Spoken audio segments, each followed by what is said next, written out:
ઊંઝા એપીએમસીમાં વેપારી વિભાગની ચૂંટણીની મતગણતરી હાથ ધરવામાં આવી। વેપારી વિભાગની 4 બેઠક પર સોમવારે ચૂંટણી થઈ હતી।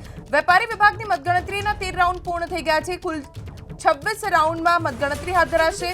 જૈન વિક્રમકુમાર વાલચંદજીને 72 મત મળ્યા, જોશી ભાનુભાઈ શંકરલાલને 86 મત, પટેલ અમૃતલાલ મોહનલાલને 108 મત, પટેલ કનુભાઈ પરસોત્તમદાસને 54 મત, પટેલ ચંદુભાઈ ઈશ્વરલાલને 62 મત, પટેલ જયંતિભાઈ શંકરલાલને 141 મત, પટેલ જીतेंद्रભાઈ વિહાલાલને 31 મત, જયંતિલાલને પટેલ દીપકકુમાર જયંતિલાલને મળ્યા 59 મત।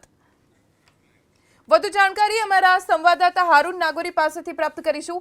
હારૂન, આજે મતગણતરી થઈ રહી છે અને જેમ જેમ મતગણતરીના આંકડા સામે આવી રહ્યા છે એ જોવા મળી રહ્યું છે કે ધારાસભ્ય કિરીટ પટેલનું પ્રભુત્વ અહીંયા કાચું પડતું જોવા મળી રહ્યું છે। શું વિગતો? જે રીતે ઊંઝા એપીએમસીમાં ચૂંટણી બાદ આજે મતગણતરી હતી ત્યારે પ્રથમ ખેડૂત વિભાગની મતગણતરી હતી ને ત્યારબાદ હવે વેપારી વિભાગની મતગણતરી શરૂ થઈ હતી ને જેમાં 14 રાઉન્ડ પૂર્ણ થયા છે ને 14 રાઉન્ડના અંતે અપક્ષ જે 3 ઉમેદવારો છે તે આગળ છે ને એક બીજેપીના મેન્ડેટવાળા ઉમેદવાર આગળ છે।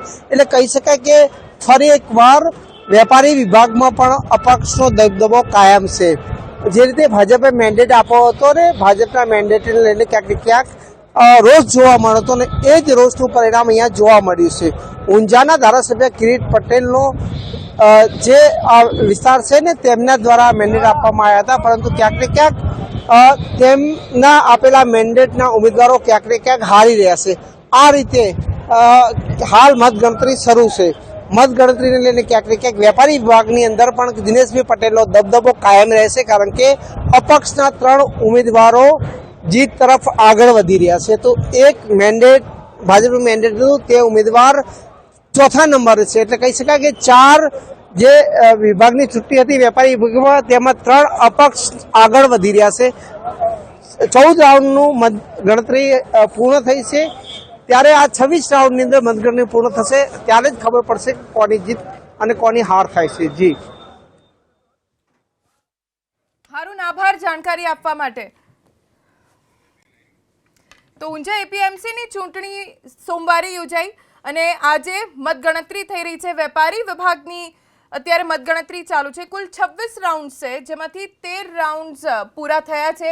હજી બીજા 13 રાઉન્ડ બાકી છે અને હાલ તો ઊંઝા એપીએમસીની મતગણતરી જેમ જેમ આગળ વધી રહી છે તેમ તેમ જે વિજેતા બન્યા છે તેમના સમર્થકોમાં ઉત્સાહનો માહોલ છે। વિજેતાના સમર્થકોએ ફટાકડા ફોડીને ઉજવણી કરી, એકબીજાને મોઢું મીઠું કરાવીને ઉજવણી કરી અને ભીડના દ્રશ્યો અત્યારે આપ જોઈ રહ્યા છો। ખૂબ જ મોટી સંખ્યામાં અત્યારે ઊંઝા એપીએમસી પરિસરમાં લોકો ઉમટી પડ્યા છે, કેમ કે 3 જૂથો વચ્ચેનો આ જંગ હતો। એક નારાયણ પટેલનું, પૂર્વ ધારાસભ્ય નારાયણ પટેલનું જૂથ, એક પૂર્વ ચેરમેન એપીએમસીના દિનેશ પટેલનું જૂથ અને એક જૂથ હતું ધારાસભ્ય કિરીટ પટેલનું।